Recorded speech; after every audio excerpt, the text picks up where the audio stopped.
ओम शांति। 30 नवंबर 2024 को इस सीज़न का तीसरा बाबा मिलन हुआ। इस बाबा मिलन में बाप दादा अव्यक्त रूप से आए और बाबा के जो साकार शब्द बाबा ने हमसे कहे, उन साकार शब्दों के द्वारा अव्यक्त भाव हर एक आत्मा के अंदर निजी रूप से समाते गए। उन अव्यक्त भाव के द्वारा हर एक आत्मा ये महसूस करती गई कि बाबा मुझसे साकार शब्दों में यह कह रहे हैं और ये व्यक्तिगत मेरे लिए है। हर एक आत्मा स्वयं में उन शब्दों को समाती गई और धारण करती गई। बाबा का और बच्चे का अव्यक्त कनेक्शन क्रिएट हुआ, वरना इस अव्यक्त कनेक्शन के द्वारा बाबा ने बच्चे को जो बाबा बच्चे से कहना चाह रहे थे वो शब्दों के द्वारा कहते गए और बच्चे अव्यक्त भाव के द्वारा उन शब्दों में छुपे हुए अव्यक्त भावों के द्वारा स्वयं में धारण करते गए और उन भावों को, अव्यक्त भावों को अपने में समाहित करते गए, उनका स्वरूप बनते गए। तो सुनते हैं 30 नवंबर 2024 की मुरली, जो बाबा मिलन तीसरे बाबा मिलन की मुरली है, जो रिवाइज कोर्स है 30 नवंबर 2005 की। इस मुरली में बाबा ने कहा है कि समय की समीपता प्रमाण स्वयं को हद के बंधनों से मुक्त कर संपन्न और समान बनो। समय की समीपता प्रमाण स्वयं को हद के बंधनों से मुक्त कर संपन्न और समान बनो। बाबा ने कहा, आज चारों ओर के संपूर्ण समान बच्चों को देख रहे हैं। समान बच्चे ही बाप के दिल में समाये हुए हैं। समान बच्चों की विशेषता है वह सदा निर्विघ्न, निर्विकल्प, निर्माण और निर्मल होंगे। ऐसी आत्माएं सदा स्वतंत्र होती हैं, किसी भी प्रकार के हद के बंधन में। बाबा ने कहा किसी भी प्रकार के हद के बंधन में बंधायमान नहीं होती हैं। तो अपने आप से पूछो, ऐसी बेहद की स्वतंत्र आत्मा बने हैं? सबसे पहली स्वतंत्रता है देह भान से स्वतंत्र। बाबा ने कहा सबसे पहली स्वतंत्रता है देह भान से स्वतंत्र। जब चाहे तब देह का आधार ले, जब चाहे देह से न्यारे हो जाएं। जब चाहे तब देह का आधार ले, जब चाहे देह से न्यारे हो जाएं। देह की आकर्षण में नहीं आए। दूसरी बात, स्वतंत्र आत्मा कोई भी पुराने स्वभाव और संस्कार के बंधन में नहीं होगी। पुराने स्वभाव और संस्कार से मुक्त होगी। साथ साथ किसी भी देहधारी आत्मा के संबंध संपर्क में आकर्षित नहीं होगी। संबंध संपर्क में आते न्यारे और प्यारे होंगे। जो अपने को चेक करो, बाबा ने कहा तो अपने को चेक करो। कोई भी छोटी सी कर्मेंद्रिय बंधन में तो नहीं बांधती। अपना स्वमान याद करो। मास्टर सर्वशक्तिवान, त्रिकालदर्शी, त्रिनेत्री, स्वदर्शन चक्रधारी। उसी स्वमान के आधार पर क्या सर्वशक्तिवान के बच्चे को कोई कर्मेंद्रिय आकर्षित कर सकती है? क्योंकि समय की समीपता को देखते अपने को देखो। सेकंड में सर्व बंधनों से मुक्त हो सकते हो। कोई भी ऐसा बंधन रहा हुआ तो नहीं है, क्योंकि लास्ट पेपर में नंबर 1 होने का प्रत्यक्ष प्रमाण है। सेकंड में जहाँ जैसे मन बुद्धि को लगाने चाहो वहाँ सेकंड में लग जाए, हलचल में नहीं आए।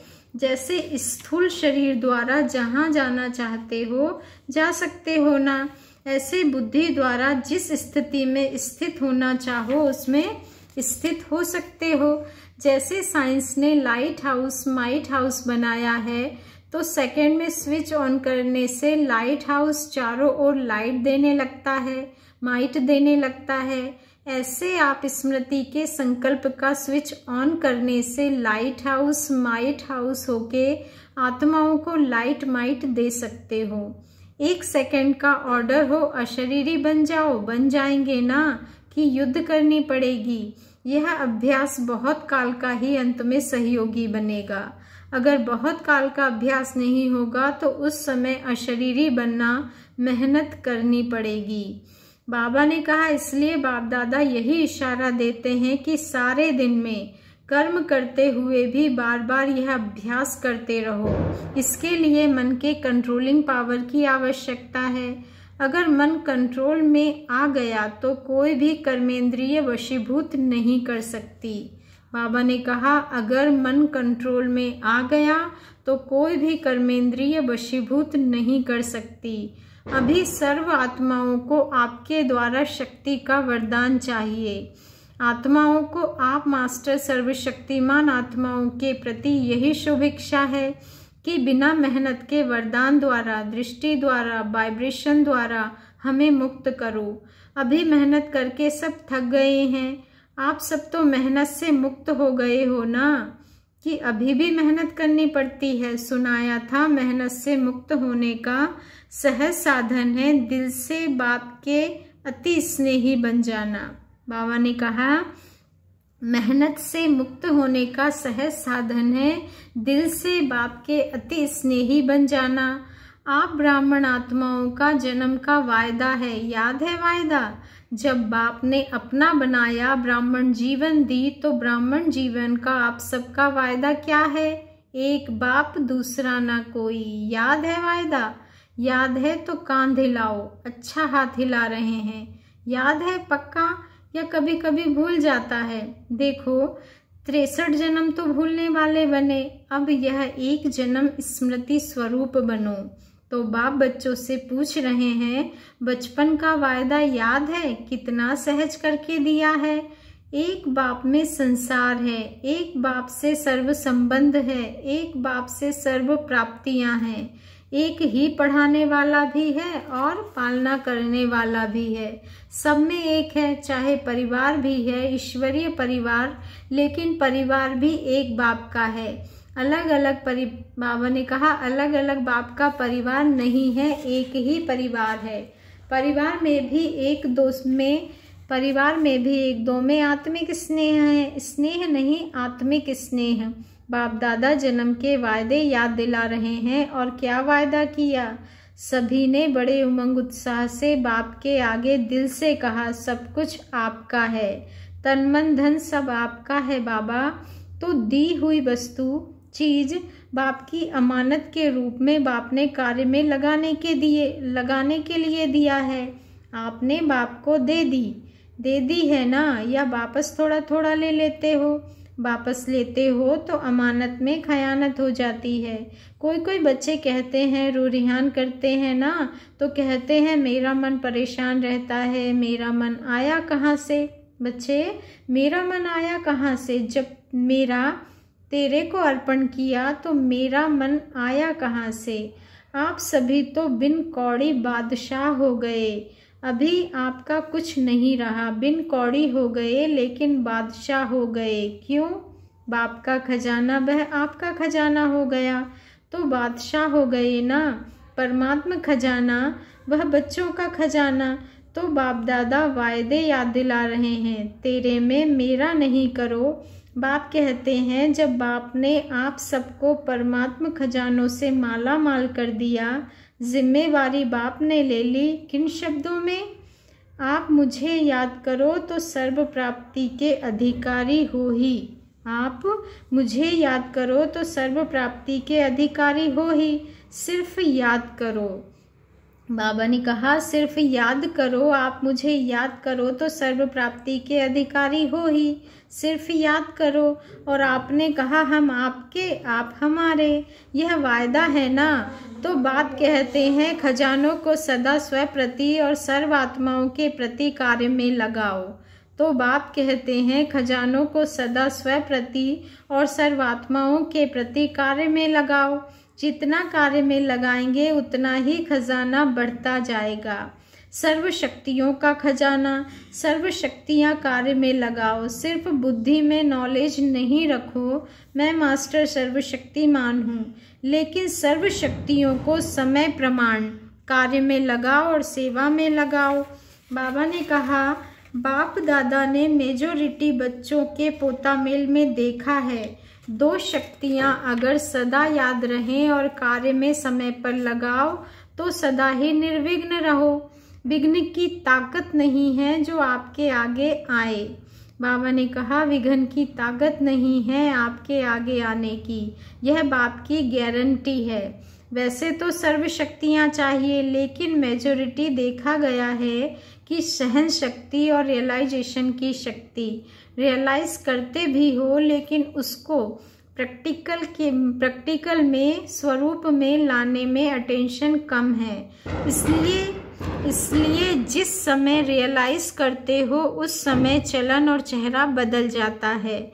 बहुत अच्छे उमंग उत्साह में आते हो, हाँ रियलाइज किया, लेकिन फिर क्या हो जाता है? अनुभवी तो सभी है ना, फिर क्या हो जाता है? उसको हर समय स्वरूप में लाना उसकी कमी हो जाती है, क्योंकि यहाँ स्वरूप बनना है। सिर्फ बुद्धि से जानना अलग चीज़ है, लेकिन उसको स्वरूप में लाना इसकी आवश्यकता है।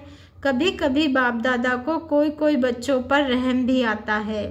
बाप समझते हैं बच्चे से मेहनत नहीं होती है तो बच्चे के बजाय बाप ही कर ले, लेकिन ड्रामा का राज है जो करेगा वह पाएगा।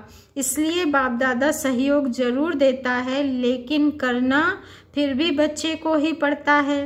बाप दादा ने देखा है बच्चे संकल्प बहुत अच्छे अच्छे करते हैं। अमृत वेले बाप दादा के पास अच्छे अच्छे संकल्पों की बहुत बहुत मालाएं आती हैं। यह करेंगे, यह करेंगे, यह करेंगे। बाप दादा भी खुश हो जाते हैं, वाह बच्चे वाह। फिर करने में कमज़ोर क्यों बन जाते हैं? इसका कारण देखा गया ब्राह्मण परिवार में संगठन का वायुमंडल, कहाँ कहाँ वायुमंडल कमज़ोर हो जाता है, उसका असर जल्दी पड़ जाता है। फिर उन्हों की भाषा बताएं क्या होती है?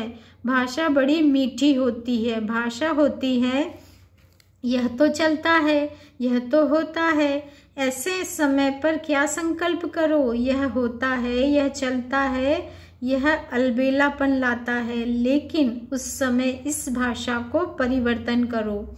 सोचो कि बाप का फरमान क्या है, बाप की पसंदी क्या है, बाप किस बात को पसंद करता है, बाप ने यह कहा है, किया है। अगर बाप याद आ गया तो अलबेलापन समाप्त हो जाएगा, उमंग उत्साह आ जाएगा। अलबेलापन भी कई प्रकार का आता है। आप लोग आपस में क्लास करना, लिस्ट निकालना। एक है साधारण अलबेलापन और एक है रॉयल अलबेलापन। तो अलबेलापन संकल्प में दृढ़ता नहीं लाने देता और दृढ़ता सफलता का साधन है, इसलिए संकल्प तक रह जाता है लेकिन स्वरूप में नहीं आता। तो आज क्या सुना? वायदे याद कराए हैं ना, वायदे इतने अच्छे अच्छे करते, बाप दादा वायदे सुनकर खुश हो जाते, लेकिन जितने वायदे करते हो ना उतना फ़ायदा नहीं उठाते। तो बाप दादा यही चाहते हैं, पूछते हैं ना बाप हमसे क्या चाहते हैं, पूछते हैं ना बाप हमसे क्या चाहते हैं। तो बाप दादा यही चाहते हैं कि समय से पहले सब एवर रेडी बन जाओ। समय आपका मास्टर नहीं बने, समय के मास्टर आप हो। इसीलिए यही बाप दादा चाहता है कि समय के पहले संपन्न बन विश्व की स्टेज पर बाप के साथ साथ आप बच्चे भी प्रत्यक्ष हों। अच्छा बाप दादा 1 सेकंड में अशरीरी भव की ड्रिल देखना चाहते हैं। बाप दादा 1 सेकंड में अशरीरी भव की ड्रिल देखना चाहते हैं। अगर अंत में पास होना है तो यह ड्रिल बहुत आवश्यक है। बाबा ने कहा अगर अंत में पास होना है तो यह ड्रिल बहुत आवश्यक है। इसलिए अभी इतने बड़े संगठन में बैठे 1 सेकंड में देह भान से परे स्थिति में स्थित हो जाओ। अभी इतने बड़े संगठन में बैठे 1 सेकंड में देह भान से परे स्थिति में स्थित हो जाओ। कोई आकर्षण आकर्षित नहीं करे। बाप दादा ने ड्रिल कराई।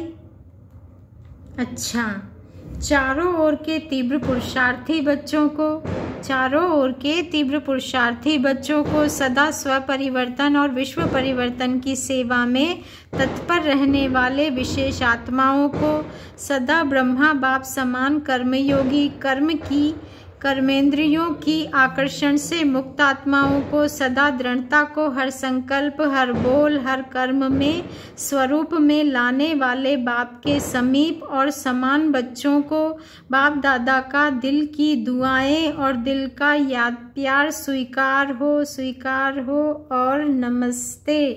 शुक्रिया बाबा, शुक्रिया।